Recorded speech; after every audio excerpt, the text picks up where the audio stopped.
IPL এ সবচেয়ে বড় cricketer বা হটকেক হিসেবে যাকে বিবেচনা করা হয় মুস্তাফিজুর রহমান। ফিচকে নিয়ে অনেক আলোচনা রয়েছে, আছে, থাকবে। তবে এই মুহূর্তের মেগা স্টোরি যেটা আমি করতে যাচ্ছি সেটা হচ্ছে আইপিএল এর আপকামিং নিলামে মুস্তাফিজ ছাড়াও রয়েছেন আরো 6 জন বাংলাদেশি ক্রিকেটার। 1390 ক্রিকেটারের যে লিস্ট করা হয়েছিল যারা রেজিস্টার্ড ক্রিকেটার ছিলেন, সেই 1390 থেকে ফ্র্যাঞ্চাইজি গুলো আইপিএল এর যেই দলগুলো ক্রিকেটারকে কিনবে, নিলামের মধ্যে ক্রিকেটারকে কিনবে, একটু আগে বলছিলাম আবুধাবিতে সেটা 16 ডিসেম্বর হতে যাচ্ছে, সেই ফ্র্যাঞ্চাইজি গুলো তারা শর্টলিস্ট করার চেষ্টা করেছে বা তারা তাদের পছন্দের ক্রিকেটারের তালিকা আইপিএল গভর্নিং কাউন্সিলের কাছে, গভর্নিং বডির কাছে দিয়েছে। এবং ফ্র্যাঞ্চাইজি গুলো যেসব ক্রিকেটারকে দলে ফেরাতে ইচ্ছুক, যেসব ক্রিকেটারকে তারা নিতে ইচ্ছুক, সেই দেশি বিদেশি ক্রিকেটারদের যে তালিকা দিয়েছিল সেটাকে কাটছাট করে এই তালিকাটায় কিন্তু ফ্র্যাঞ্চাইজিরা যাদেরকে কিনতে ইচ্ছুক তারাই থাকছেন। 10টা ফ্র্যাঞ্চাইজি যাদের কিনতে ইচ্ছুক সেই ক্রিকেটারই থাকছেন। সেই তালিকাটা কাটছাট করে 1390 থেকে নামিয়ে 350 করা হয়েছে। 350 জনের যে তালিকা করা হয়েছে সেখানটায় বাংলাদেশের 7 ক্রিকেটার রয়েছেন। মুস্তাফিজ ছাড়া রয়েছেন বড় নাম। এবারে আইপিএল এ আমার কাছে মনে হয় যে মুস্তাফিজ দল পাবেন, এটা নিয়ে খুব বেশি ডাউটফুল হওয়ার কোনো কারণ নেই। লাস্ট আইপিএল এ তিনি রিপ্লেসমেন্ট ক্রিকেটার হিসেবে যে পারফরমেন্স করেছিলেন সেটা একটা কারণ, টি20তে বছর জুড়ে বাংলাদেশের হয়ে যে সার্ভিস দিয়েছেন সেটা একটা কারণ, আইএল টি20তে এখন পর্যন্ত 42টা বল করার সুযোগ পেয়েছেন, যার 24টা ডট দিয়েছেন, সেটা একটা কারণ, 4টা উইকেট নিয়েছেন। এবং একই সাথে যেই দলগুলো খরচে তুলনামূলকভাবে অনেক বেশি ওপেন থাকবে, 2টা দল স্পেশালি, একটা হচ্ছে মুস্তাফিজের আগের দল চেন্নাই সুপার কিংস, যাকে বলছিল প্রায় 45 কোটি রুপি তাদের হাতে রয়েছে, এবং অপরটা হচ্ছে কলকাতা নাইট রাইডার্স, আমাদের বাঙালিদের দল, তাদের ঝুলিতে রয়েছে প্রায় 65 কোটি রুপিস। সো এই দলগুলো হোম ভেন্যুতে যেই টাইপের উইকেট সাধারণত হয় সেগুলোতে কার্যকর হবার কারণটাও একটা কারণ, বাংলাদেশি ক্রিকেটারদেরকে পিক করার জন্য। যেই অপর 6 জন রয়েছে, রিশাদ হোসেনের কথা আমি বলছিলাম যে Rishad is going to be a hot cake in the upcoming IPL, সেটার পেছনে যথেষ্ট যুক্তি রয়েছে, আসছি। তাসকিন রয়েছেন তানজিম হাসান সাকিব, নাহিদ রানা, রাকিবুল হাসান, শরীফুল ইসলাম। 7 জন ক্রিকেটারের নাম যে বললাম, এখানে একটা খুব দারুণ সিমিলারিটি রয়েছে।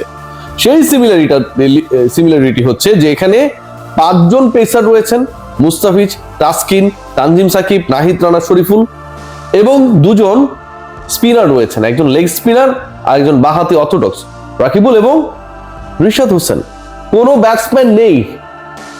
যেই আইপিএল এর 10 ফ্র্যাঞ্চাইজি তাদের শর্টলিস্ট করেছিল, যেই ক্রিকেটারদেরকে তারা আইপিএল গভর্নিং বডির কাছে রাখার জন্য রিকোয়েস্ট করেছে, যাদের উপর তারা অপশনে বাজি ধরতে চায়, সেই ক্রিকেটারদের মধ্যে বাংলাদেশের 7 জন রয়েছে, কিন্তু কোনো ব্যাটার নেই। 5 জন পেসার, 2 জন স্পিনার। আমি কেন বলছি যে মুস্তাফিজ ছাড়া অন্য ক্রিকেটারদের দল পাবার একটা দারুণ পসিবিলিটি রয়েছে 16 ডিসেম্বরে।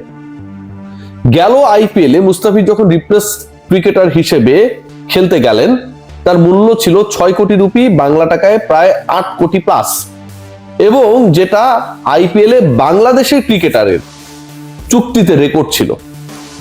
এর আগেরটা ছিল মাশরাফি, সেটাকে ক্রস করে মুস্তাফিজুর রহমান এই রেকর্ডটা ভেঙেছিলেন। এবং মুস্তাফিজ কেন শুরু থেকে আইপিএল খেলেন নাই, তাকে নেওয়া হয়নি, মেগা অপশনে মুস্তাফিজ অবিকৃত থেকে গিয়েছিলেন, সেটা থেকে ভুল ডিসিশন ছিল ফিচ তার বোলিং এর মাধ্যমে, সেটা প্রমাণ করে দিয়েছেন। 3 ম্যাচে 4 উইকেট নিয়েছেন, যেই ম্যাচে উইকেট পাননি, সবচেয়ে বেশি ইকোনমিক্যাল বোলার ছিলেন, যেই ম্যাচে 3 উইকেট পেয়েছিলেন সেই ম্যাচটা তার দল জিতেছিল। মানে সব দিক থেকেই তার একটা পারফরমেন্স অসাধারণ ছিল। রিশাদের ক্ষেত্রে সুবিধার জায়গা যেটা, সেটা হচ্ছে 2 জায়গা থেকে। 1 নম্বর পয়েন্ট যেটা, মুস্তাফিজের ভিত্তিমূল্য আপনারা সবাই জানেন যে টপ ক্যাটাগরিতে যেই ক্রিকেটারও রয়েছে তাদের ভিত্তিমূল্য 2 কোটি রুপি থেকে শুরু হবে। মুস্তাফিজ 2 কোটি রুপি থেকে শুরু হবে, কিন্তু রিশাদ 75 লাখ রুপিস। রিশাদেরটা শুরু হবে 75 লাখ রুপিস থেকে। এখন আপনি চিন্তা করে দেখেন যে 75 লাখ রুপিস থেকে যখন আপনার একজন লেগ স্পিনারকে বিট করার সুযোগ তৈরি হবে, এবং দলগুলো যখন মোটামুটি 40 কোটি, 35 কোটি, 60 কোটি প্লাস অর্থ নিয়ে এই মিনি অকশনে নামছেন, এবং বিদেশি ক্রিকেটার নিতেই পারবেন টোটাল স্লট ফাঁকা যে হিসাবে 31 জন, 110 জনের মধ্য থেকে 110 জন বিদেশি রয়েছে ওই 350 এর মধ্যে, যার থেকে 31 জনের বিদেশি ক্রিকেটারের স্পট 10টা ফ্র্যাঞ্চাইজির মধ্যে ফাঁকা রয়েছে। সো সেই জায়গায় 75 lakh rupees is not going to be a big deal. Undoubtedly 75 lakh rupees কোনো বিগ ডিলই না। বাংলাদেশের প্রেক্ষাপটে নাইম শেখ যদি 1,10,00,000 টাকায় বিক্রি হয়, সেখানটায় আইপিএল এর প্রেক্ষাপটে 75 লাখ রুপি পারচেজিং রিশাদ হোসেন আমার কাছে কোনোভাবেই বিগ ডিল মনে হয় না। একটা হচ্ছে তার বেস প্রাইস, কেন রিশাদের চান্সেস খুব হাই। সেকেন্ড পয়েন্ট, যেটা লজিক্যালি আমরা চিন্তা করি, আবেগের জায়গা না।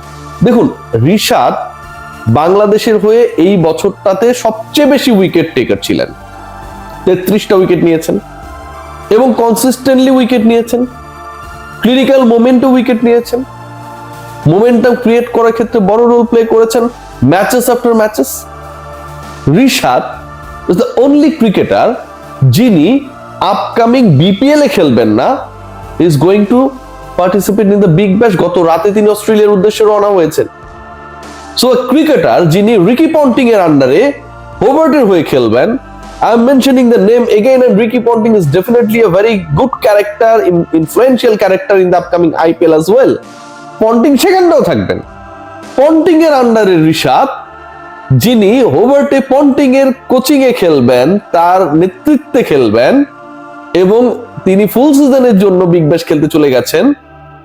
সেই রিশাদ বিগ ব্যাশের এক্সপেরিয়েন্সের কারণে এগিয়ে থাকবেন নাম্বার 1, প্রাইজের কারণে এগিয়ে থাকবেন নাম্বার 2, এবং পন্টিং অস্ট্রেলিয়ান সেটআপ তাদের সাথে কাজ করার কারণে আমার কাছে মনে হয় একটা মুস্তাফিজের থেকেও অ্যাডভান্টেজেস সিচুয়েশনে পজিশনে থাকবেন।